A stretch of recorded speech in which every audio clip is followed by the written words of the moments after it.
Hello there, and welcome to the EDC Empire. Today we are going to be taking a look at the Pro-Tech Rockeye. The Pro-Tech Rockeye is a push-button automatic made in the USA and designed by the pretty famous and well-known knife designer Les George.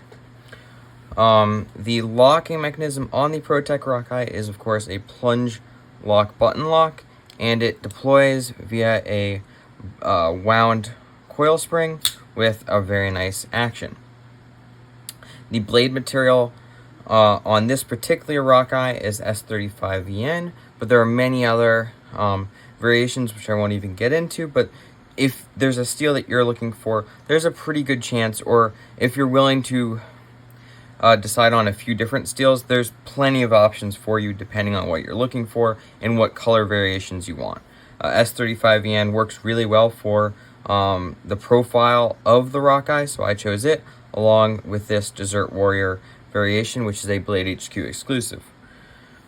The blade shape on the Pro-Tech Rockeye is a drop point with a mostly flat grind starting from about right here all the way down, and the handles are full aluminum. There are no metal inserts.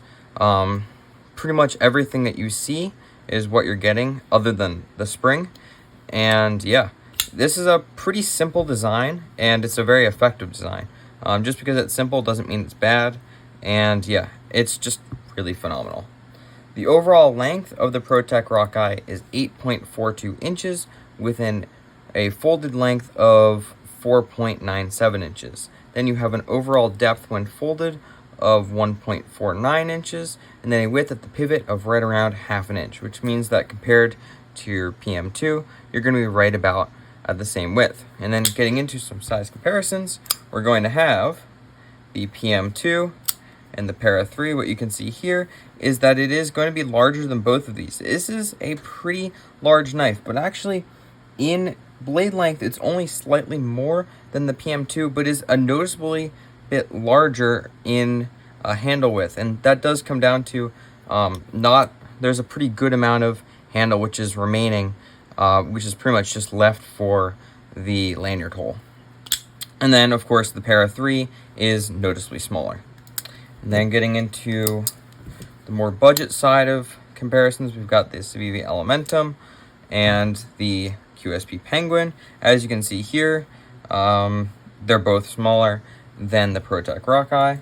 And then finally, we have the Benchmade Bug Out and the Delica 4, or the Spyderco Delica 4. And as you can see here, once again, it is larger than both. This is a pretty large knife, coming in at a blade length of 3.45 inches, which means that even though you've got a really large handle with plenty of extra room for some double XL or larger XL hands, you're going to be able to fit on there really comfortably and still have a pretty nice sized blade.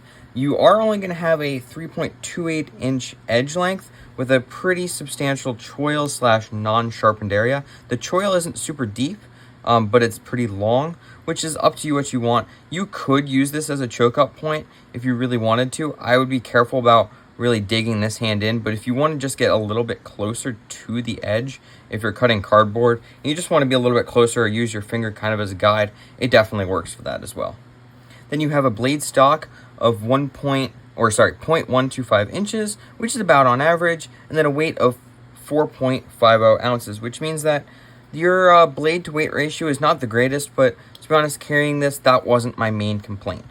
I actually only had 2 complaints with the Pro-Tech Rockeye, and I've had this one for a little bit of a while because this is my first ever push button automatic, and my second one is the Buck 110 Elite Auto, which we'll be doing a review on in the coming weeks. But yeah, this was my first push button, and it took me a while to decide if this was what I wanted to get, and I'm very happy with it. And the only 2 complaints I have, one of which is a little bit larger, and one of which is just a small design thing. And really that small design thing is on Pro-Tech's end, and that's this pocket clip. They have kind of 2 main pocket clips that they use, a smaller deep carry clip, which is usually flat or inset into the aluminum, and then they have this non-deep carry kind of more standard clip, which is a little bit larger, and they usually put on some of their larger models, but they still do put that other clip on their smaller model or their medium to large models, like the Rockeye. And this is really my least favorite. Actually, this might be one of my least favorite clips ever. It's very long, as you can tell here, and it has a very large bill, and it doesn't actually have a whole lot of space for your pants. It's not the worst to get it in through the bill, but it does get caught a lot, and it's really not very comfortable when you're bearing down on this knife, which this knife really does have good ergonomics for bearing down. It's the real point that brings down this knife. To be honest, this is one of the most comfortable knives that you're going to hold, except for this clip. If you remove the clip, it's fine, but to make it easier to carry, you kind of want a clip. There aren't a whole lot of aftermarket options for this Pro-Tech clip, which is kind of interesting to me. I believe Spyderco clips do fit on this, though, or are very similar, so that you could make them fit. And there are other options as well. So you're not completely stuck, but that was the main thing that I noticed with the design. And then I had another issue which most people aren't going to experience, which is within about 2 to 3 months, my spring broke. And this is not a common occurrence with Pro-Tech, so if you're interested in one of these, please know that within 2 to 3 months, you should not be expecting your spring to break. These things are known to last extremely long. Metal Complex has multiple videos on one which has just been beat even more than this one has, and is still going phenomenally.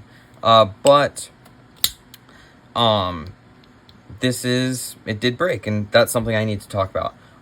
Pro-Tech was really great about it. I emailed them as soon as I got home from work, because this broke at work, and within 24 hours, they got back to me and basically gave me my options, which were send it to them for them to put it in, or they send me springs and I put it in myself. And I chose, because of the state that I live in and the difficulties with shipping automatic knives in said state, for them to send me springs, and they actually sent me 2, which I was not expecting, and I put the first one in because the other one is going to be a nice little spare. And yeah, I had a little bit of difficulty putting it back together. They're not the easiest thing to put together or take apart. Taking them apart is easier than putting them back together, but yeah, it wasn't too bad. It only took me a little bit of time. You just gotta be careful, and yeah, it was great. It was actually really fun, and now it works well. Action is back to where it pretty much was. I tightened the pivot a little bit more than what it came stock because there was a little bit of blade play, and so if I bring it here and I press down the button, it doesn't want to spring there, but the action is still perfectly fine. I haven't had it get paused unless there's something in the way of the blade, which is expected, and for the most part, it's going to snap right back. Yeah, I could definitely loosen the pivot, and if I literally moved it here, it would snap back, but I'd prefer no blade play than that little bit of snapitude. And yeah, it's been great. The positives of the Rockeye are definitely there. This has been one of my main work carries since I've gotten it. The Unamazon, and a few others that have kind of gotten thrown in there along with anything that I review has been kind of a staple. I really enjoy carrying the Rockeye and just using it, and when I need to make a quick cut or tear something open, or if I need to strip a wire or just do anything, it's really nice just to be able to press the button and know it's going to deploy. It also doesn't have the kind of negatives to me of the OTF knives that you kind of have to worry about them a little bit more, and this is just a kind of grab and go option, and it's been really great for that. It's been well heat treated. The edge that it came with was really great. I actually need to strop this up, but it's held up really well. It's pretty thin behind the edge. It gets a little bit thicker, but the tip is definitely not thick by any means. Here it is compared to a slightly sharpened PM2. Not thick at all. Very usable, very EDCable, very great for work. I've pried some staples up with it, which I never recommend, but it held up. That's all good. Build quality on these Pro-Techs, as you'd expect, is phenomenal. This particular model comes in at around $250, which is not cheap, but it's not bad. And really, for the quality of the materials and the quality of the craftsmanship that you're getting in on this, I really can't complain. I love this design. The quality on it's great. I did notice right when I got it, you might be able to see it right here, there's a little bit of a gray spot on this nice coyote coating. I believe that was there from the start, or I got it very early on, but I haven't noticed anything else imperfections wise with the coating, except for I believe there are some right here on the side of the jimping, which was for me trying to open up a bottle with the spine of the knife, which is not Pro-Tech's fault by any means. That was just me trying to open up a bottle. Yeah, and the design is great. As I've mentioned a few times, it's very comfortable except for the pocket clip. It locks you in kind of one main position, but you can really use it for a whole bunch of stuff. You can use it for kind of a pinch grip. You can choke back for whatever reason. Like I said, you can push forward. Yeah, it's pretty good. I'm not usually a huge fan of these kind of large finger choils. I like something that's a little bit more subtle.